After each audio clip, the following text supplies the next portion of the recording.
Assalomu alaykum hurmatli kuzatuvchilar. Men Denov tadqiqot pedagogik instituti o'qituvchisi va Buxoro Muzaffar Ziyatullayevich. Bugun sizlar bilan biofizika fanidan biolog membranalarning tuzilishi va funksiyasi mavzusi bilan tanishamiz.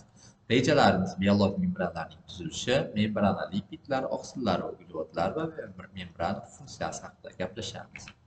Biolog membranalar hujayrani tashqi muhitdan ajratib turadi va ular butunligi hujayraning yashash shartlaridan biridir. Oxirgi yillarda biolog membranalarni o'rganish natijasida erishilgan muvaffaqiyatlar biologiya, tibbiyot va veterinariya sohalaridagi yutuqlarga olib keldi. Biomembranalarning tuzilish va dinamik xarakteristikalarni o'rganishga kirishishdan oldin hujayra morfologiyasi va uning alohida komponentlariga to'xtalib o'tamiz. Membranalar tashqi membrana va hujayra ichki qismidagi membranalarga bo'lib o'rganiladi. Hujayra tashqarisidagi membranaga bu yerda plazmatik membrana misol bo'lsa, bu hujayrani tashqi tomoni o'rab turadi va hujayralar bilan aloqasini ta'minlab turadi. Hujayra ichki qismidagi membrana bular membranal organellardagi membranalar, masalan, endoplazmatik to'r Golgi majmuasi yoki mitoxondriya, yadro, plastida bular asosan membranalarga ega bo'lib, bular ichki membranaga misol bo'la oladi. Hujayra membranasi qalinligi o'rtacha 10 nanometrga teng moddalarning tanlab o'tkazilishini ta'minlaydi hamda turli xil tashqi ta'sirlardan himoya qiladi. Biolog membranalar faoliyati xilma-xil bo'lib, shulardan biri bu to'siq funksiyasi, ya'ni baryerlik funksiyasini bajaradi. Membranalar hujayra ichki muhitdan tashqi muhitdan ajratib qolmasdan, hujayra ichini struktura va funksiyonal aloqalashgan bo'limlar, kompartmentlarga bo'linishda ham ishtirok etadi. Hujayra ichidagi membranalarning umumiy massasi quruq membrana massasining 3dan 2 qismini tashkil etadi. Membranalarning yuzi nisbatan kattaroq hisoblanadi. Masalan, kalamush jigarning massasi 6 gram bo'lgan holda, undagi hujayra ichidagi membranalarning umumiy yuzasi 1000 kvadrat metrlarga borib yetadi. Membranalar yuzasi qancha katta bo'lsa, hujayradagi metabolizm intensivligi ham shuncha yuqori bo'ladi. Biomembranalar oqsil molekulalar, lipidlar, suv va anorganik komponentlardan tashkil topadi. Biomembranalar tarkibga kiruvchi oqsillar xilma-xil bo'lib, ularning molekulyar massasining qiymati o'rtacha 1240 kilodalton hisoblanadi. Oqsillar membranada lipid molekulalari matriksida joylashish o'rniga ko'ra integral va periferik oqsillarga bo'lib o'rganiladi. Oqsillar gidrofob xususiyatiga ko'ra alohida yoki lipid molekulasiga birikkan bo'lishi mumkin.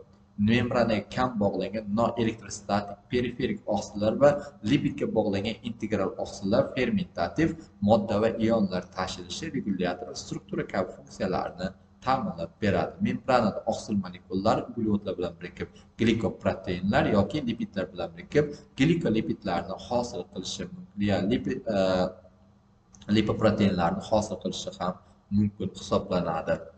Oqsillar hujayra quruq massasining 10-15%, lipidlar esa 25-75%ni tashkil etadi. Bu yerda e'tibor qaratadigan bo'lsak, periferik oqsillar bu membrananing tashqi tomonida, integral oqsillar esa membrananing bir tomonidan kirib, ikkinchi tomonidan chiqqan bo'ladi. Yarim integral oqsillar esa membrananing bir tomoniga botib kirgan, lekin ikkinchi tomonidan chiqmagan oqsillarga aytiladi. Membrana lipidlar bilan tanishadigan bo'lsak, membrana lipidlar hujayra membranasining asosiy tarkib qismini tashkil etuvchi lipid molekulalaridan iborat tuzilmalar hisoblanadi. Bular asosan 3 guruhga bo'linadi: fosfolipidlar, glikolipidlar va xolesterol. Membrana tashkilisi juda katta ahamiyatga ega. Shundan eng muhimi bu fosfolipidlar hisoblanadi. Membrana lipidlar nisbatan kichik zaryadlangan qutbli boshchadan va uzun zaryadlanmagan qutbsiz uglevodorod dumdan iborat bo'ladi. Hujayra ichidagi tuzilmalar membranalar lipidlarning asosiy qismini fosfolipidlar va xolesterin tashkil etadi. Neytral lipidlarning soni nisbatan kamroq bo'ladi. Hujayra yadrosida lipidlar soni ko'p emas. Yadro membranasidagi xolesterin mikrosomadagiga nisbatan 3 marta ko'proq hisoblanadi. Miyelindagi lipidlar ulushi 70% tashkil etadi. Bunda uning 3dan 2 qismi xolesterindan tashkil topgan deb olishimiz mumkin. Lipidlarning eng past foiz ulushi mitoxondriyalarning ichki membranasida yoki bakteriyalarning membranasida kuzatishimiz mumkin.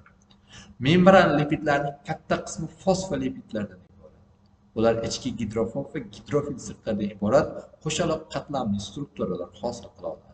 Shuning uchun membranalar orqali yog'da eriydigan moddalar o'ta oladi, lekin suvda eriydigan moddalar va gidrofil ionlar membrananing gidrofob sohasidan o'ta olmaydi. Ular asosan o'tishi uchun hujayra ichidagi oqsil tabiatga ega bo'lgan maxsus o'tkazuvchan kanallar orqali kirib chiqishi mumkin.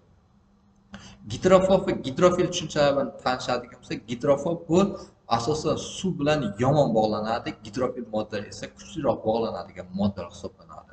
Moddalarning molekulyar suv molekullari bilan molekulyar aro kuchlar yordamida bog'lana olish qobiliyatiga ko'ra, ular ikkita guruhga, gidrofil yoki gidrofob turlariga bo'lib o'rganiladi. Masalan, oqsil, uglevod, kraxmal bu gidrofil, chunki ular suvda kolloid holatda eriydi. Kauchuk va boshqa polimerlar gidrofob moddalar hisoblanadi. Hayvonlar membranasi fosfoliplardan tashqari suyuqlikni saqlab turishga yordam beradigan qo'shimcha tarkibiy qismlar ham mavjud. Bular xolesterin misolida o'rganadigan bo'lsak, xolesterin membrana fosfoliplar orasida joylashgan bo'lib, lipid haroratli suyuqlikka ta'sirini kamaytirishga yordam beradi. Ko'p hujayralar membranalarning sirti gidrofil, chunki shu yerda zaryadli aminokislotalar va lipidlar guruhlari joylashgan. Biroq membranalar ichki sohasi gidrofob bo'lganligi uchun membrana orqali gidrofil moddalar o'tishi membranada oqsil tabiati kanallarning mavjudligi bilan aniqlanadi. Membranalardagi oqsillarning molekulyar massasi 10 daltondan 10 kilodaltondan 240 kilodaltongacha bo'lishi mumkin. Biolog membranalar bajaradigan vazifalarning turli tumanligi ko'pchilik hollarda ulardagi oqsillar mavjudligi bilan bog'liqdir. Turli oqsillar 20 xil aminokislotalardan tashkil topadi. Membrana tarkibida oqsillar bilan tanishadigan bo'lsak, oqsillar plazmatik membrananing ikkinchi asosiy tarkibiy qismi hisoblanadi. Membrana oqsillarining ikkita asosiy turi mavjud. Bular integral va periferik oqsillar. Integral oqsillar boya tanishtirganimizdek, bular membrananing bir tomonidan kirib, ikkinchi tomondan chiqishi kerak bo'lgan oqsillar, ya'ni bular kanal hosil qiluvchi oqsillar hisoblanadi. Periferik oqsillar bo'ladigan bo'lsa, bu membrananing bir tomoniga botib kirgan yoki bir tomonida joylashgan oqsillar bo'ladi. Bunga ko'ra, o'z navbatida periferik oqsillar to'liq periferik yoki yarim periferik yoki yarim integral oqsil deb ham olishimiz mumkin bo'ladi. Demak, o'z navbatida bir tomondan kirib ikkinchi tomondan chiqmaydigan bo'lsa, bunaqa oqsillarni biz yarim integral oqsillar deb atashimiz mumkin. Integral oqsillar bilipid qavatda joylashadi va aksariyat hollarda membranani butunligicha kesib o'tadi. Membranani to'liqligicha kesib o'tadigan oqsillar bu transmembran oqsillar deyiladi. Transmembran oqsillar sxematik tuzilishiga ko'ra o'rganadigan bo'lsak, birinchi rasmda yolg'iz transmembran oqsilni ko'rishimiz mumkin. Ikkinchi holatda esa politopik transmembran oqsili, uchinchi holatda esa politopik transmembran oqsilining B zanjirini kuzatishimiz mumkin. Integral membran oqsillar membrana ichida joylashgan qismlari gidrofob bo'ladi. Sitoplazma yoki hujayradan tashqaridagi suyuqlik joylashgan qismlar esa gidrofil bo'ladi. Transmembran oqsillari membranani faqat bir marta kesib o'tishi yoki membrananing turli qismlarini 12 martagacha kesib o'tishi mumkin hisoblanadi. Transmembran oqsillarning hammasi ham ushbu modelga mos kelmasa-da, ularning membranani kesib o'tuvchi qism alfa spiral shaklida 20-25 ta gidrofob aminokislotalardan tuzilgan bo'ladi. Ba'zi bir integral membran oqsillari quyida ko'rsatilgandek ionlar va boshqa kichik molekulalarning o'tishiga imkon beradigan kanal hosil qiladi.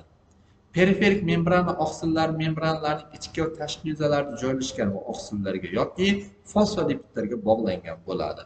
Integral membrana oqsillaridan farqli ravishda periferik membrana oqsillari membrananing gidrofob asosi ichiga botib kirmagan va ular ko'proq erkin bog'langan bo'ladi. Jadvalga e'tibor qaratadigan bo'lsak, suyuqliklarning turli hujayra va membranalar tarkibi keltirilgan. Unga ko'ra, ho'kiz bosh miyasi to'qimalaridagi lipid miqdori 18-23% ni, oqsil esa 77-82% tashkil etishimiz mumkin. Odam miyaning qatlamiga e'tibor qaratadigan bo'lsak, undagi lipidlarning ulushi 70-72%, oqsillarning ulushi 28-30% tashkil etadi.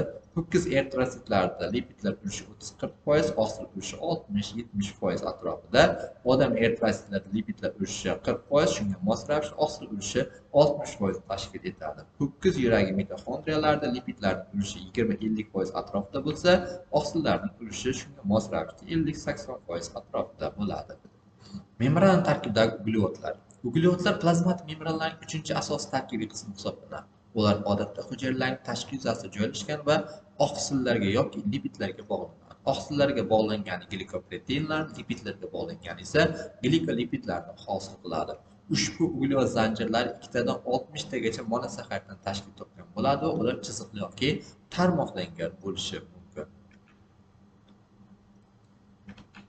Bu uglevodlar membrana oqsillar bilan bir qatorda hujayralarga bir-birlarini, masalan, molekulyar identifikatsiya belgilarini tanib olish imkonini beradigan o'ziga xos hujayra markerlarini hosil qiladi. Ushbu hujayra markerlari immunitet tizimida juda muhim hisoblanadi. Chunki immunitet hujayralar ular yordamida hujum qilmaslik kerak bo'lgan tana hujayralari yoki hujum qilish natijasida yo'q qilish kerak bo'lgan begona hujayra to'qimalarni farqlay oladi. Plazmatik membrana tarkibini o'rganadigan bo'lsak, demak, eng muhim asosiy komponentlarga uglevodlar, xolesterin, periferik oqsillar, fosfolipidlar, integral oqsillardan misol keltirishimiz mumkin hisoblanadi. Biologik membranalar tuzilishiga doir hozirgi zamon tasavvurlar bilan tanishadigan bo'lsak, biologik membranalarning tuzilishi unda biologik molekulalarning joylanishi ko'p yillar davomida o'rganilib, ultrastrukturasi haqida bir qator ilmiy qarashlar vujudga kelgan. Membrana tabiatiga ko'ra juda murakkab tizim bo'lib, uning xususiyatlarini belgilash maqsadida turli xil modellar taklif qilinadi. Ushbu modellarda membrananing asosiy tarkibiy qismi fosfolipid va oqsil moddalaridan iborat ekanligi, oqsil molekulalarining gidrofob qismi lipidlar tomonga, gidrofil qismi esa suv tomonga tortilib turishi muhokama qilingan. Biologik membranalarning tuzilishining birinchi modeli 1902-yilda Overton taklif qiladigan bo'lsa, Overton membranalardan lipidlarda eruvchi moddalar yaxshi o'tishini birinchilardan bo'lib payqadi va membranalar fosfolipidlarning yupqa qatlamdan iborat degan taxminni ilgari suradi. 1925-yilda Gorter va Grendel eritrosit membranalar ajratib olingan lipidlar eritrosit tashqi yuzalari yig'indisida 2 marta katta ekanligini aniqlaydi. Ushbu natijalar asosida ular membrana lipidlarning 2 qatlamdan iborat degan xulosaga kelishadi. Membrana funksiyalari haqida gaplashadigan bo'lsak, membrana turli xil funksiyalarni bajaradi. Shulardan struktura funksiyasi hujayra organlarini o'rab, bir-biridan ajratib turadi. Himoya funksiyasi hujayra yaxlitligini saqlab turadi. Transport funksiyasi orqali membrana orqali moddalar hujayradan chiqib yoki hujayraga kirib turishi mumkin.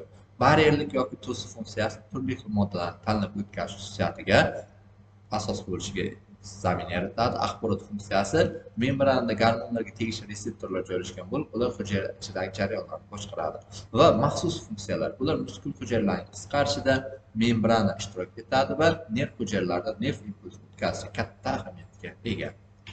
Mavzuni o'rganish uchun qo'shimcha adabiyotlardan foydalanishingiz mumkin va monitorda ko'rsatilgan adabiyotlar sizga mavzuni mustahkamlash uchun juda ham asqotishi mumkin.